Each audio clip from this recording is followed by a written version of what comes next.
I'm a parent just like you. I have 4 kids, and I know I mentioned this before. What is this person coming up from Richmond, Virginia? Why is he coming here to Russell County? But I have kids, and I'm going through the same thing in my county, and I'm working with those in our county to try and make them aware of these policies. Because every day during the school year, I put my kids on the bus. Some of them might even drive to school too. Lord help me with that. But we put them on the bus, and we're praying that they get there safely and that they are protected.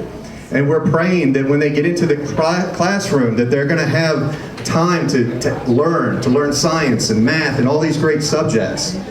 And we're praying that they're going to be cared for by their teachers, and they're going to be respected and encouraged. But what we don't want is a school to take the place of us as parents.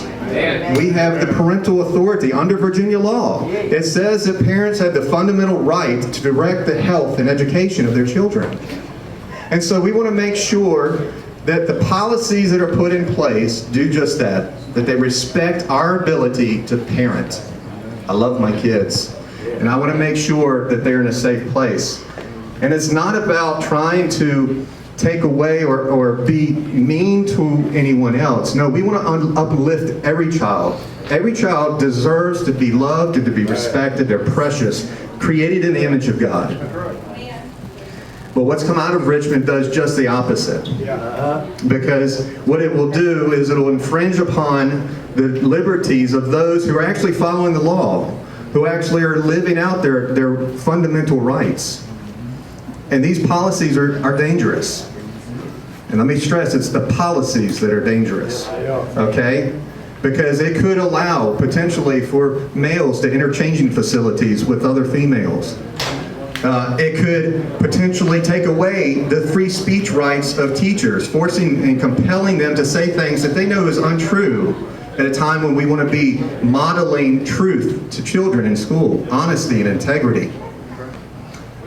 And more importantly, it undermines parental authority because it would embolden schools to be able to hide information from parents. This is not public policy. Public policy should uplift people. It should not be to protect or provide special protections for certain individuals. We believe in equality and liberty. And so today is our day to be able to say to your school board members, respect our liberty, respect our parental rights, and let's not go along with what the Virginia Department of Education says. Okay? We have a little bit more that I want to share at the very end, so hang tight. But next, I want to introduce Jonathan Miller. Jonathan, there he is. Parent, he's a father here in Russell. He had a chance to speak at the press conference earlier, so I want to give him a chance to address you. As he mentioned, my name is Jonathan Miller. A lot of you here know me. If you do know me, you know I'm pretty plain, about as plain gets. But, I'm no politician, not even a good public speaker. But what I do know is that I've got a daughter that's counting on me to stand up for her rights. As most of you all, kids, grandkids, nieces, nephews, whatever the case may be, they're dependent on us to protect their rights. And, what we don't want is 10, 15 years from now, my daughter, your all's kids, grandkids coming up saying, back in time, and if this were to be passed, a situation infringed on my privacy, on my health, on my protective safety. And with that being said, then she looks at me and says, Dad, I also heard that there was people out standing against this.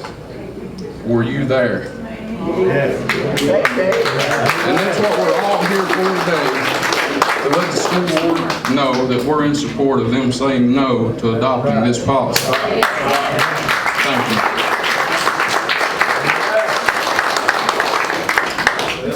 That's the heart of a father, isn't it?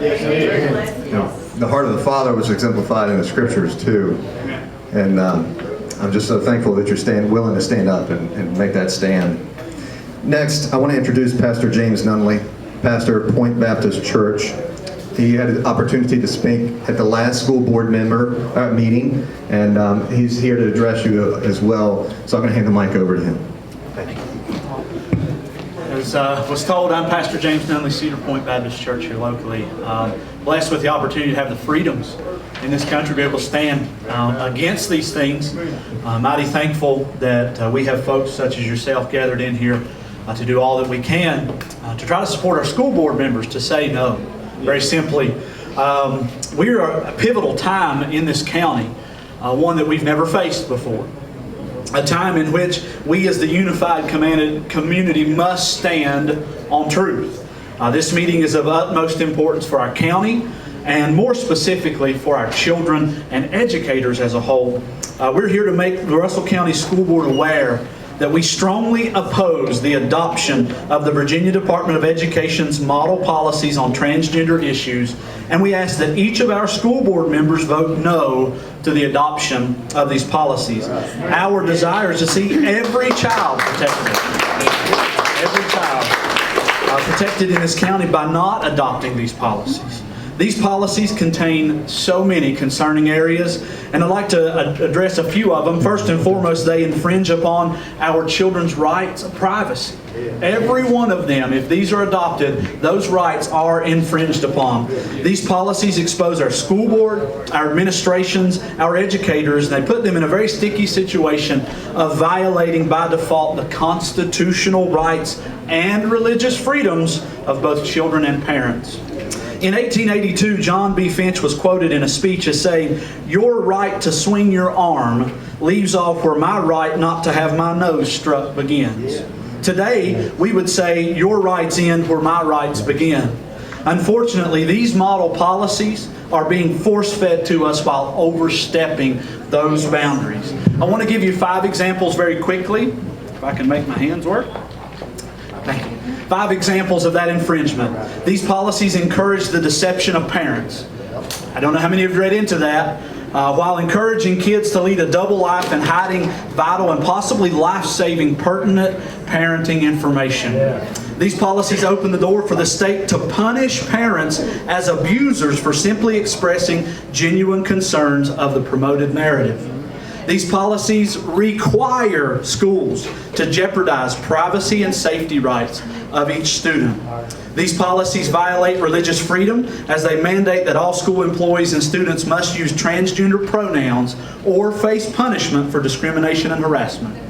These policies mandate instruction and school-wide protocol that goes far beyond prevention of harassment and crosses the line into state-enforced promotion of a politicized form of transgender advocacy, including controversial statements completely unsubstantiated by science. As a pastor and a parent in this community, I refuse to sit by and allow my rights and the rights of my family and the rights of the people of this community to be infringed upon in such a manner.